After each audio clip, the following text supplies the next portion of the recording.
Many Americans are leaving their current jobs in search of greener pastures, and some of those people are dubbing it the Great Resignation. A Yahoo Finance and Harris poll of more than 1,600 adults showed people are leaving the jobs for the following things you see on your screen. Those are better opportunities, more pay, work-life balance, changing industries, and not enjoying the work they do. So maybe you're in this boat where you're considering making a career move, but how do you make sure that the move you make is the right one? And those are questions that we hope to answer this morning in an interview that I did this week with Jonathan Fields. You may know him as the host of the Good Life Project podcast. He's also the author of the new book, Sparked, where his goal is to help all of us discover our unique imprint for work so we can come alive. It's new this morning on Good Morning Quad Cities. What an incredible opportunity it is to speak to you, but I wanted to kind of first talk about how does it feel to have your book out into the world? It feels incredible. When you work on a book, you're sort of working in semi-solitude for a long amount of time and just hoping and wondering, when it finally interacts with the world, when you release it out, like, will people actually value it? Will they like it? Will it land in their hearts and heads in a way that really matters? And the immediate and early reception has just been stunning. So when somebody's talking about, or when someone writes a book about, finding that right job that fits who you are, that can be really scary because you're taking a risk, but you're also investing in yourself. So what should someone consider before making a career move like this? Yeah, and you're so right. It can be really scary for a lot of people. And as you mentioned, we're in this window where a huge percentage of people, more than I think any study has ever shown, are either leaving their jobs, have left their jobs, or they're seriously considering it. And my big concern is that for people doesn't turn from the great resignation into the great regret. And I think a really important thing to think about when you're considering whether you're going to, do something entirely different or even changing within the same company is, instead of just looking at the job or the title or the organization or industry, which is important, and then of course the salary and the benefits, all those things matter.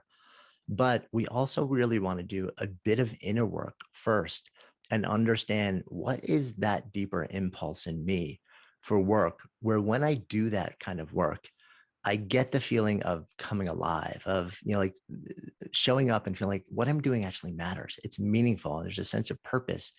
Right. And I think it's important to note too that the work that you're talking about isn't just I had a bad day.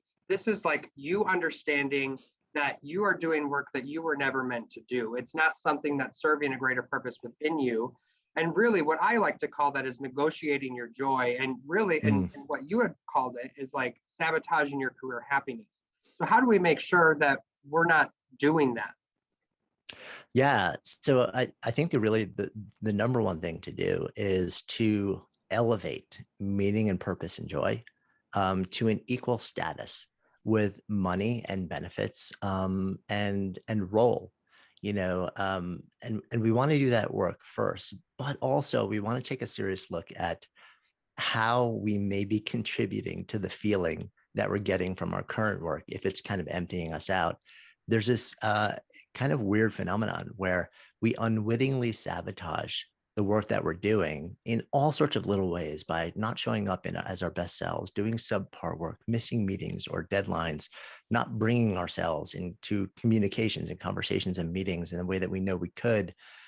And we don't realize that we're doing it. But what we're effectively doing is making the job worse so that our rational brains can then justify a big disruptive move to leave.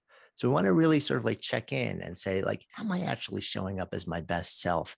So understanding what that spark type is for us, talk to us about the importance of that and how we can actually bring that into our everyday life. Yeah. So we each have a unique impulse or imprint for work that makes us come alive.